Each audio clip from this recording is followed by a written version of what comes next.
ബംഗാളിലും ത്രിപുരയിലും തെരഞ്ഞെടുപ്പ് പരാജയത്തിന് പിന്നാലെ CPIM-ന് നേരെ നടത്തിയിട്ടുള്ള കിരാതമായിട്ടുള്ള ആക്രമണങ്ങളെ അനുസ്മരിപ്പിക്കുന്ന അതിൻ്റെ മറ്റൊരു രൂപമാണ് ഇപ്പോൾ കേന്ദ്ര ഭരണാധികാരം ഉപയോഗിച്ചുകൊണ്ട് നടത്തിക്കൊണ്ടിരിക്കുന്നത്.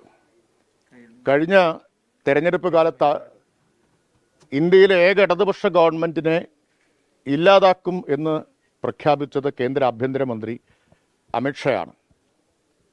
എന്തുകൊണ്ടാണ് പിണറായി വിജയനെ അറസ്റ്റ് ചെയ്യാത്തത് എന്ന് ചോദിച്ചത് രാഹുൽ ഗാന്ധിയാണ്. അരവിന്ദ് കെജ്രിവാളിൻ്റെ കാര്യത്തിൽ എന്നതുപോലെ കോൺഗ്രസ് BJP സംയുക്ത നീക്കമാണ് പിണറായിക്കെതിരായിട്ട് നടന്നിട്ടുള്ളത്. അരവിന്ദ് കെജ്രിവാളിനെതിരായിട്ട് പരാതി കൊടുത്തത് PCC പ്രസിഡൻ്റായിരുന്നു, കോൺഗ്രസിൻ്റെ ഡൽഹി പ്രസിഡൻ്റായിരുന്നു. അതിനെ പിന്തുണയ്ക്കുകയാണ് കോൺഗ്രസ് ചെയ്തത്. അവസാന കേസ് എന്തായി നമ്മളെല്ലാവരും കണ്ടു. കോടതി വലിച്ചു കീറി ചവറ്റുകൊട്ടയിലിട്ടു. അതാണ് EDയുടെ വിശ്വാസ്യത എന്ന് ഓർക്കണം. ഇന്ത്യയിൽ ഏറ്റവും വിശ്വാസ്യതയില്ലാത്ത ഒരു അന്വേഷണ ഏജൻസി, രാഷ്ട്രീയ വേട്ടയ്ക്ക് മാത്രം പൊതുഖജനാവിലെ പണം ഉപയോഗിച്ച് തീറ്റിപ്പോറ്റുന്നൊരു സംഘമാണ് ED. രാഷ്ട്രീയ ആവശ്യത്തിന് തുടലഴിച്ച് വിടുകയാണ് ഓരോ സ്ഥലത്തും. അതാണിപ്പോൾ ഇവിടെ കാണുന്നത്. ഡൽഹിയിൽ PCC പ്രസിഡൻ്റാണ് കെജ്രിവാളിനെ കൊടുക്കാനുള്ള ഗൂഢാലോചനയ്ക്ക് നേതൃത്വം കൊടുത്തതെങ്കിൽ കേരളത്തിൽ കോൺഗ്രസ് നേതാക്കളാണ്.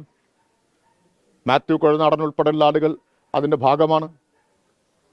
അപ്പോൾ കോൺഗ്രസ് BJP ഡീൽ ആണ് നമ്മളിപ്പോൾ കാണുന്നത്.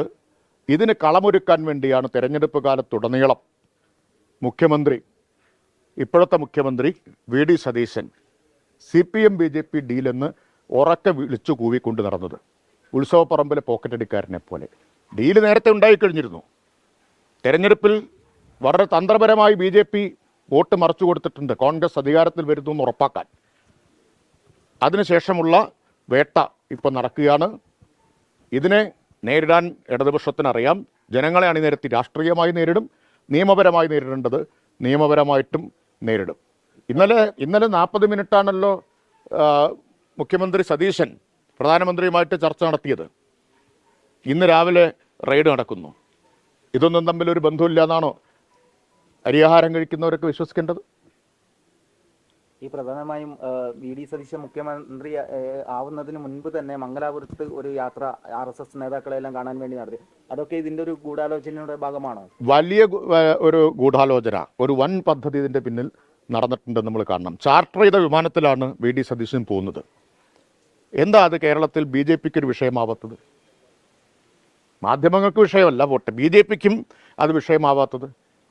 ഇപ്പോൾ പിണറായി വിജയനാണ് ചാർട്ടർ ചെയ്ത വിമാനത്തിൽ പോയത്, അല്ലെങ്കിൽ ഏതെങ്കിലും CPIM നേതാക്കളാണ് പോയതെന്ന് കരുതുക. എന്താകുമായിരുന്നു കേരളത്തിലെ ചർച്ച? വന്ദേ ഭാരതിൽ ടിക്കറ്റ് എടുത്താൽ 1500 രൂപയ്ക്കോ മറ്റോ മംഗലാപുരത്തെത്താം. മൂകാംബിക ക്ഷേത്ര ദർശനമാണ് ലക്ഷ്യമെങ്കിൽ 25 ലക്ഷം മുടക്കിയിട്ട് ചാർട്ടർ ചെയ്ത വിമാനം ആര് ചാർട്ടർ ചെയ്ത് കൊടുത്തു? കൂടെ ഉണ്ടായിരുന്നത് ഒരു കേസിൽ, സ്വർണ്ണക്കടത്ത് കേസിൽ ചോദ്യം ചെയ്യപ്പെട്ട പ്രതിയാണ്. ഇതൊന്നും കേരളത്തിൽ വിഷയമല്ല. BJP അങ്ങനെ ഒരു കാര്യം ഉന്നയിച്ചതേയില്ല എന്ന് നിങ്ങൾ ഓർക്കണം. ഒരു കാര്യം ഉന്നയിച്ചതേയില്ല. സാധാരണഗതിയിൽ അന്വേഷിക്കണമെന്ന് പറയേണ്ടതാണല്ലോ. അപ്പോൾ ഇത് വൻ ഗൂഢാലോചനയാണ്. കേരളത്തിലെ ജനങ്ങൾ ഇതിൻ്റെ മറവിൽ, ഈ തെരഞ്ഞെടുപ്പിൻ്റെ മറവിൽ നടന്നിട്ടുള്ള ഗൂഢാലോചന തിരിച്ചറിയാനിരിക്കുന്നതേ ഉള്ളൂ. അല്ലെങ്കിൽ അദ്ദേഹം വിശദീകരിക്കട്ടെ, ചാർട്ടർ ചെയ്ത വിമാനത്തിൽ പോയത് എന്തിനായിരുന്നു എന്നുള്ളതൊക്കെ. എന്തായിരുന്നു ചാർട്ടർ ചെയ്ത വിമാനത്തിൽ പോയതിൻ്റെ ഉദ്ദേശം എന്നുള്ളത് അദ്ദേഹം വിശദീകരിക്കണ്ടേ? ഇതുവരെ വിശദീകരിച്ചിട്ടില്ലല്ലോ. ആര് വിമാനം ചാർട്ടർ ചെയ്ത് കൊടുത്തു? എന്താണ് ചാർട്ടർ ചെയ്തവരുടെ താല്പര്യം? എന്താണ് താല്പര്യം? എന്തിനാണ് ചാർട്ടർ ചെയ്ത വിമാനത്തിൽ പോകുന്നത്? വേറെ എന്തെല്ലാം സൗകര്യങ്ങളുണ്ടായിരുന്നു. അപ്പോൾ ഒരു ഗൂഢനീക്കമായത് കൊണ്ടല്ലേ അങ്ങനെ പോയത്?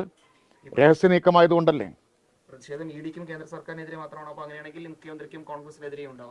അല്ല, ഈ നീക്കത്തിനെതിരെ, CPIM-നെ തകർക്കാനുള്ള നീക്കത്തിനെതിരായിട്ടുള്ള പ്രതിഷേധമാണ് ഉണ്ടാവുക. ഇത് രാഷ്ട്രീയമായിട്ടുള്ള ആക്രമണമാണ്. ഇതിൻ്റെ ഉദ്ദേശം ഞങ്ങൾ നന്നായി തിരിച്ചറിഞ്ഞിട്ടുണ്ട്. ആ ഉദ്ദേശം തിരിച്ചറിഞ്ഞുകൊണ്ട് തന്നെ ചെറുക്കും.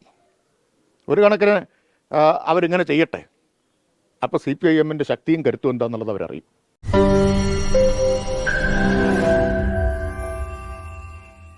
ലോകത്തെവിടെയായാലും ഏത് സമയത്തും 24 വാർത്തകളും ഓഗ്മെന്റഡ് റിയാലിറ്റി പാക്കേജുകളും എക്സ്പ്ലെയിനറുകളും വിശദമായി കാണാൻ ഞങ്ങളുടെ യൂട്യൂബ് ചാനൽ നിങ്ങൾക്ക് സബ്സ്ക്രൈബ് ചെയ്യാം.